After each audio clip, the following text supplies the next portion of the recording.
Hello বন্ধুরা, তোমরা সবাই কেমন আছো? আশা করি এই বৃষ্টির ওয়েদারে তোমরা ভালোই আছো। কাল থেকে একভাবে বৃষ্টি হয়ে যাচ্ছে।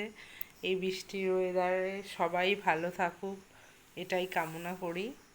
যে যেখানেই থাকুক ভালো থাকুক, সুস্থ থাকুক।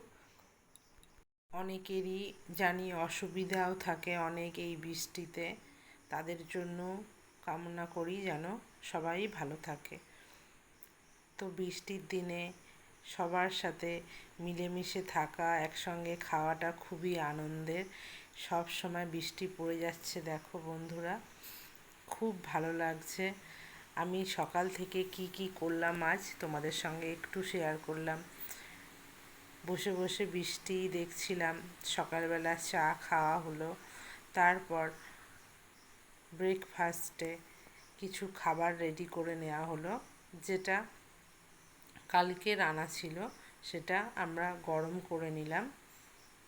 যেমন বাটার কুলচা আর চিকেন তড়কা, তার সঙ্গে ডিম সিদ্ধ নিয়ে নিয়েছি আর কাঁচা লঙ্কা ও পেঁয়াজ। এটা ব্রেকফাস্টে ছিল।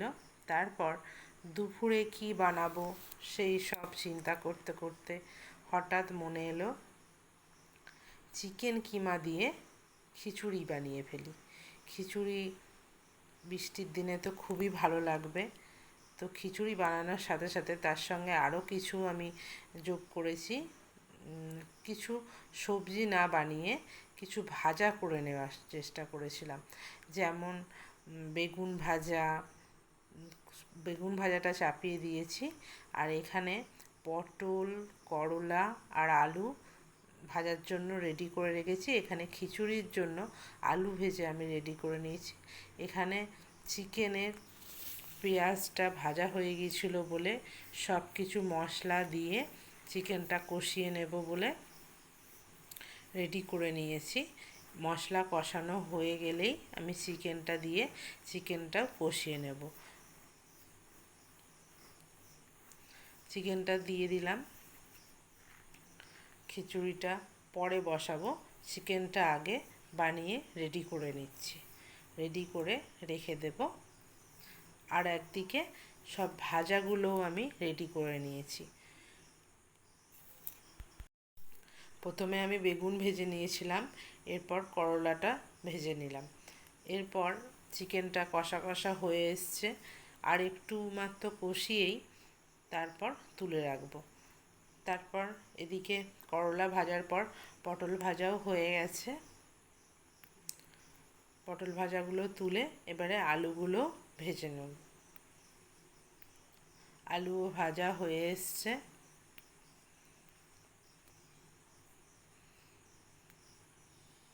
দেখো বন্ধুরা, আমি এইগুলো সব ভেজে রেডি করে নিয়েছি খিচুড়ি দিয়ে খাওয়ার জন্য। তার সাথে পাঁপড়ও ভেজে নিয়েছি। খিচুড়িতে খুব ভালো লাগে পাঁপড়।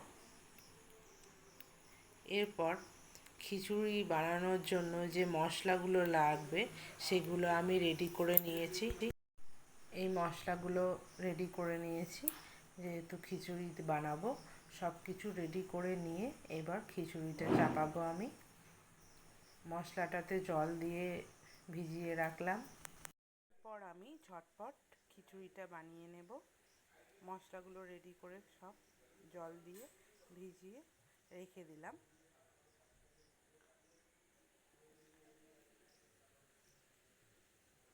এরপর ভালো করে মুগের ডাল ভেজে ধুয়ে আমি চাপিয়ে দিয়েছি। ফুট ধরে গেছে। এদিকে আমি মশলাটা কষিয়ে নেব ফোড়ন দিয়ে, যার জন্য তেজপাতা, দারচিনি, পাঁচফোড়ন, শুকনো লঙ্কা দিয়ে আমি ভালো করে ফোড়নটাকে রেডি করে নিয়ে এরপর আমি মশলাটা কষানোর জন্য দিয়ে দিলাম। এদিকে মশলাটা আস্তে আস্তে কষতে থাকবে, ওদিকে আমি খিচুড়ির জন্য সব কিছুটা রেডি করে নিচ্ছি। ডাল ফুটে উঠেছে, আলু দিয়ে চালটাও দিয়ে দিলাম। দেওয়ার পর এদিকে মশলাটা ভালো করে কষিয়ে নিতে শুরু করলাম। মশলাটা মোটামুটি কষানো হয়েই এসেছে।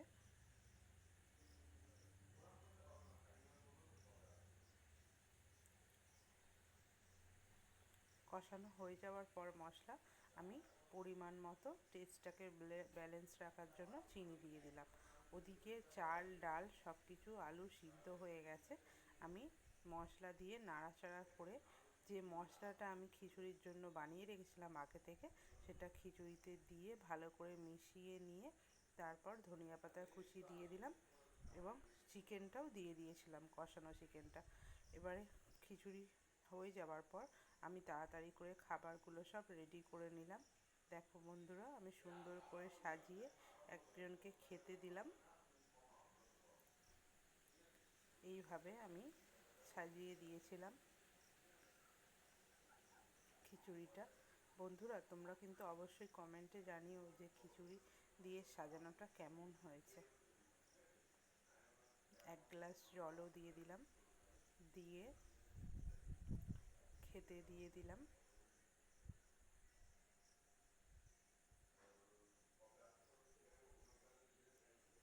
এরপর খেতে দেওয়ার পর এবারে আমরা সবাই মিলে একসাথে খেতে বসে গেলাম। দেখো বন্ধুরা, আমরা সবাই একসাথে খাচ্ছি। একসাথে খাওয়ার মজাটাই আলাদা। আর এই রকম বৃষ্টি বাদলের দিনে একসাথে খেতে খুবই ভালো লাগে।